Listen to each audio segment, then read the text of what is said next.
C'est combien de grammes normalement? 50. On fait 50, allez. Allez. Ah, vous faites pas trop chier. Au moins ce sera dans le gag. Hein. Attention, j'ai un couteau. Tu sais t'en servir? Non. Bon, déjà, c'est les dents en haut. Non, en bas. Ah oui, sinon ça coupe pas. C'est sûr que toi aussi, tu sais. Voilà, c'est bon. Voilà, magnifique. Ah, Ah, on va enfin pouvoir commencer. Salut à tous et à toutes, c'est Pitoun. Et Titou. Et aujourd'hui, on se retrouve pour le premier épisode des Kitchoun. En quoi ça consiste? On va tout simplement faire une recette de cuisine ensemble. Tu vas faire quoi comme recette aujourd'hui? Ma spécialité, le cheesecake.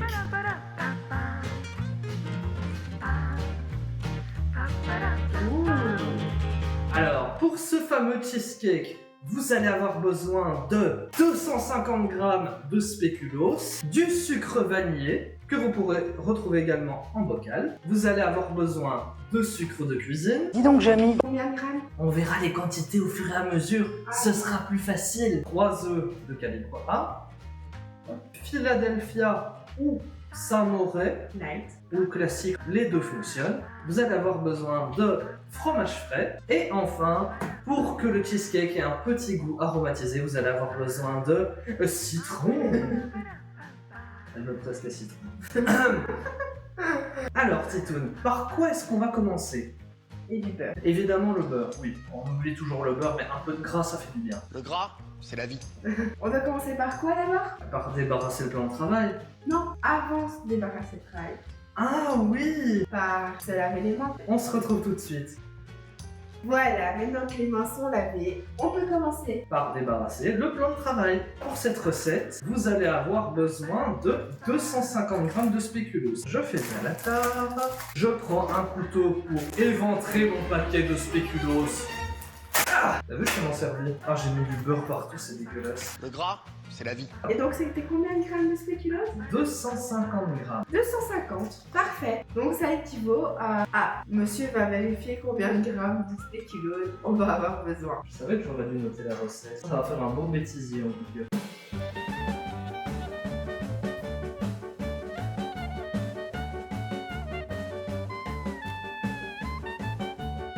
Ça va? C'est partout. Many minutes later. Dépose de 24. Tu seras Miss Spéculoos. On a nos 250 g de spéculoos, donc on va pouvoir évacuer le reste du paquet, la balance, on va pouvoir les écraser. Alors, vu qu'on n'a pas de mixeur adapté, on va tout simplement utiliser un sachet réutilisable. On va venir mettre les biscuits dedans. Petit conseil pour ceux qui ont l'habitude de mettre un peu de bazar et puis à la fin de devoir tout ranger. On prend les paquets, on les jette tout de suite. Je vais les jeter à tout à l'heure et voilà. Ok, maintenant que les spéculoos sont dans leur sachet, qu'est-ce qu'on va faire, Titoun? On va les écraser. Avec un rouleau à pâtisserie. Plus fort, hein. Bon, d'accord, allez. Là, en vrai, la technique, c'est vous le mettez là, vous mettez votre rouleau, et là, vous roulez. Alors, pendant ce temps, Titoun, elle va aller faire fondre le beurre au micro-ondes. Maintenant que votre poudre de spéculoos est réalisée, qu'est-ce qu'on fait, On Titoun? bat les œufs. Mais non! Avant de battre les œufs, il faut aller les chercher dans le cul de la poule.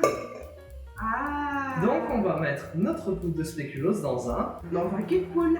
Donc il va vraiment être en tout petits morceaux. Vraiment comme de la poudre. Le sachet, on le nettoiera et on le réutilisera pour une prochaine fois.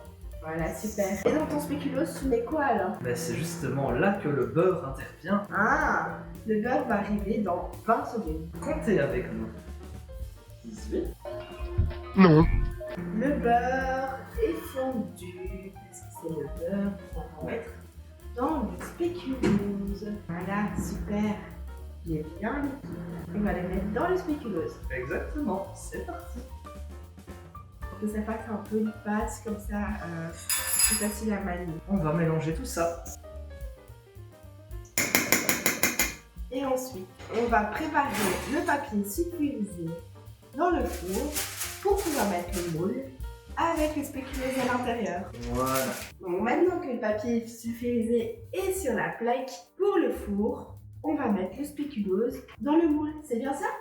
C'est exactement ça. Pourquoi je mets du papier sulfurisé et surtout un lèche-frites en dessous de ma plaque de cuisson? C'est parce que mon moule n'est pas hermétique. À force de l'utiliser, il a gondolé et le liquide passe à travers.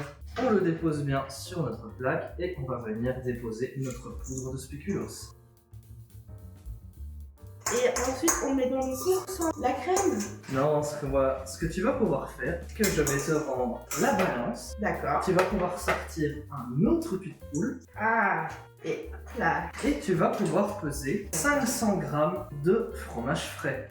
Ok. Et pendant ce temps, moi je vais mettre à préchauffer le four à 180 degrés. Donc, 250, hein, c'est ça? Ouais, c'est ça. Et je laisse la place à Titoun. À Pitoun. Alors, on va venir mettre 150 g de Philadelphia Light. Voilà, environ 150. Et moi, je range les récipients qu'on n'a plus besoin. Alors, ensuite, on va ajouter 2 paquets de sucre vanillé et de 1. Et le deuxième, je vais le prendre dans mon petit bocal en verre. Hop. 5 g. Ça a l'air d'être bon. Et je vais le terminer. Voilà. Est-ce que maintenant on peut presser les citrons? On peut presser les citrons, Titoune. Elle me presse les citrons. Super! Vous voyez, alors je suis bien en même. Pour quelqu'un qui ne connaît pas la recette, si j'ai un citron, que je vais presser. Et surtout, on n'oublie pas les 20 centilitres de crème. Donc ici, c'est l'équivalent d'un citron. On va mettre petit à petit pour que ce soit pas trop acide. Donc on va goûter régulièrement, c'est ça? Exactement. Alors ensuite, hop, je retourne à ma balance, je refais la tare et je vais ajouter 120 g de sucre. Voilà. On n'a plus besoin de balance, donc on peut la retirer. On n'a plus besoin. Est-ce qu'on a encore quelqu'un à taper? Non, pas moi. J'ai été D'accord. sage. Donc voilà. On a peut-être en fait encore quelqu'un à taper. Un œuf. Un seul? Et non, nous en avons besoin de 3. Alors on va faire en accéléré. Comment j'ai mis 3 œufs à casser le premier. Et voilà nos 3 œufs. Pendant que je vais me laver les mains, Titoun va pouvoir commencer à battre le mélange. Ouh! Bon, alors on a un chien et donc il risque d'aboyer parce qu'il n'aime pas le batteur. Il a peur du batteur. On est sur 1, sur 2, sur 3 Tu vitesses. le plonges dans le liquide et on va commencer sur... Je l'ai bien fixé, décidément. Sur 1. Et pendant que Titoun mélange, je vais ajouter un peu de jus de citron. Et maintenant, on peut le mettre plus fort. Waouh! Maintenant, on va vérifier s'il y a assez de citron. À toi l'honneur. Moi, je trouve qu'il est parfait. Je l'aime un peu plus citronné. Alors, on rajoute un peu de citron. Ça, c'est selon votre goût, évidemment. Vous voyez bien qu'on a déjà une divergence entre nous deux. Oui, et on est reparti. J'ai été nous chercher 2 autres cuillères, comme ça on va pouvoir regoûter. Super. Allez, c'est parti. Encore meilleur. Comme ça, il est parfait. parfait. On va faire un petit peu de place et on se retrouve tout de suite. Maintenant qu'on a la préparation, le lèche-plat et la croûte du gâteau, on va pouvoir couler tout ça. Ça a l'air bon. Personnellement, je mangerai comme ça. Trop bien. Alors, vous le voyez peut-être à la caméra, mais ça fuit de partout parce que mon plat n'est plus hermétique. Mais bon, on espère qu'il sera bon. Mais il le sera bien évidemment. Allez, on est parti pour l'emmener au four. Et voilà, on met le plat dans le four. Et on se retrouve après combien de minutes? Alors on se retrouve après 25 minutes parce que dans les 10 dernières minutes, on va venir ajouter un petit peu de sucre cristallisé pour faire une petite croûte croquante au-dessus de notre cheesecake. Ok, super. A tout de suite. Et on se retrouve après 35 minutes de temps de cuisson et surtout 2 heures de refroidissement pour le manipuler sans se brûler. Ok, on ouvre. Malheureusement, on va pas pouvoir l'ouvrir aujourd'hui parce que c'est un gâteau qu'on nous a demandé pour réaliser un anniversaire. Mais comme vous pouvez le constater, il est bien cuit, très joli, bien il a l'air jaune très bon. et C'est avec plaisir qu'on goûtera et qu'on vous en fera part dans les commentaires. Et si vous voulez qu'on essaye une recette à deux, n'hésitez pas à les mettre également dans les commentaires. Pour la prochaine Kitchoun, cette fois-ci, ce sera une spécialité de Titoun. Chouette, j'ai hâte de faire ça. Bisous et à bientôt. Bisous!